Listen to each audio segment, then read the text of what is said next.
Hi students, இப்போ நம்ம பார்க்கக்கூடிய ரொம்ப முக்கியமான ஒரு வீடியோ கிளாஸ் 11th கெமிஸ்ட்ரி, அதாவது 11ஆம் வகுப்பு வேதியியல், government school and matriculation school Tamil medium and English medium ஸ்டூடெண்ட்ஸ்க்கான most important golden 2 mark 3 mark and 5 mark questions including problems. So இது Tamil medium and English medium சேர்த்து தான்.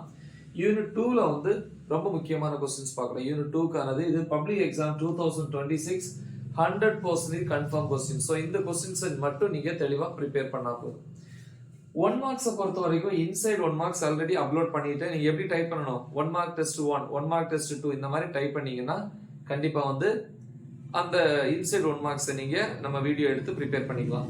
புக் பேக்ல பாத்தீங்கன்னா ரோம் லெட்டர் 1ல புக் பேக் 1 மார்க்ஸ் வந்து 25 1 மார்க்ஸ் இருக்கு. 1 to 25 கண்டிப்பா பார்க்கணும். அப்புறம் 2 mark 3 mark 5 mark category questions வந்து 26ல இருந்து ஸ்டார்ட் ஆகுது. ஓகே, சோ நான் ரோம் லெட்டர் 2 போட்டிருக்கேன். அதுல என்னென்ன கொஸ்டின்ஸ் ப்ரிப்பேர் பண்ணணும் அப்படின்னு பாத்தீங்கன்னா, கொஸ்டின் நம்பர் 27, 28, 29, அதுக்கப்புறம் 31, 32, 33, நெக்ஸ்ட் 36, 37, 39, 40, 42, 44, 45, 46, 47, 48, 50. அப்புறம் evaluate yourself, தன் மதிப்பீடு அல்லது சுய மதிப்பீடு இருக்கும். புக் இன்சைட்ல வந்து அங்கங்கே ப்ராப்ளம்ஸ் பாக்ஸ் மாதிரி கொடுத்துருப்பாங்க. அதான் evaluate yourself இருக்கு. அதெல்லாம் ப்ராப்ளம்ஸ் பாத்தீங்கன்னா 2, 4, 5, 6, 8 பார்க்கணும். இன்சைட் டாபிக்ஸ்ல வந்து எந்தெந்த டாபிக்ஸ் நம்ம திருப்பி ரிவைஸ் பண்ணணும் அப்படின்னா 2.3, 2.5, 2.6.3 பாருங்க. அப்புறம் ஒரு டேபிள் அட்டவணை 2.4ஐயும் பாருங்க. இன்சைட் கொஸ்டின்ஸ் நம்ம என்னென்ன பார்க்கணும்னு இது ரெண்டு ரொம்ப முக்கியம். ஒன்னு டிரைவ் டி ப்ராவ்லி ரிலேஷன், டி ப்ராவ்லி தொடர்பை வருவி 3 மார்க்ல கேட்பாங்க. செகண்ட் பாத்தீங்கன்னா ஹைசன்பர்க்ஸ் அன்சர்டைனிட்டி பிரின்சிபிள் 2 மார்க்ல கேட்பாங்க.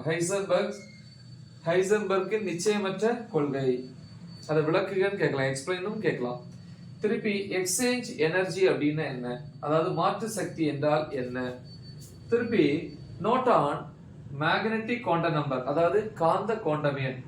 அப்புறம் நோட்டான குறிப்புரைகள், பிரின்சிபல் குவாண்டம் நம்பர், அதாவது முதன்மை குவாண்டம் எண். அசிமுத்தல் குவாண்டம் நம்பர் இல்லையா, அசிமுத்தல் குவாண்டம் எண்ணுன்னு சொல்லலாம், அல்லது திசைக்கோண குவாண்டம் எண்ணுன்னு சொல்லலாம். ஸ்பின் குவாண்டம் நம்பர், சுடல் குவாண்டம் எண் இல்லையா. ஸோ இப்படி 1, 2, 3, 4 இருக்கு. இந்த 4ல ஏதாவது ஒண்ணு மாத்தி மாத்தி கேட்டுட்டே இருக்காங்க. ஸோ கண்டிப்பா ப்ரிப்பேர் பண்ணுங்க, மறந்துடாதீங்க, ரொம்ப ரொம்ப ரொம்ப முக்கியம். திருப்பி orbital diagram and electronic configuration for nitrogen, அதாவது நைட்ரஜனுக்கான சுற்றுப்பாதை வரைபடம் மற்றும் மின்னணு கட்டமைப்பை வந்து வரைகிறது. அடுத்து calculate maximum number of electrons that can be accommodated in L shell, அதாவது L கூட்டுல வந்து அதிகப்படியான எலக்ட்ரான்கள் வந்து தங்குவதற்கு இல்லையா, தேங்குறத வந்து கண்டுபிடிக்கணும். எவ்வளவு மேக்ஸிமம் எவ்வளவு வந்து எலக்ட்ரான்கள் வந்து எல் கூட்டுல வந்து சேமிக்கப்படும் அல்லது தங்கும் அப்படின்னு சொல்லி கேட்கறாங்க, கணக்கிட சொல்றாங்க. ரைட்.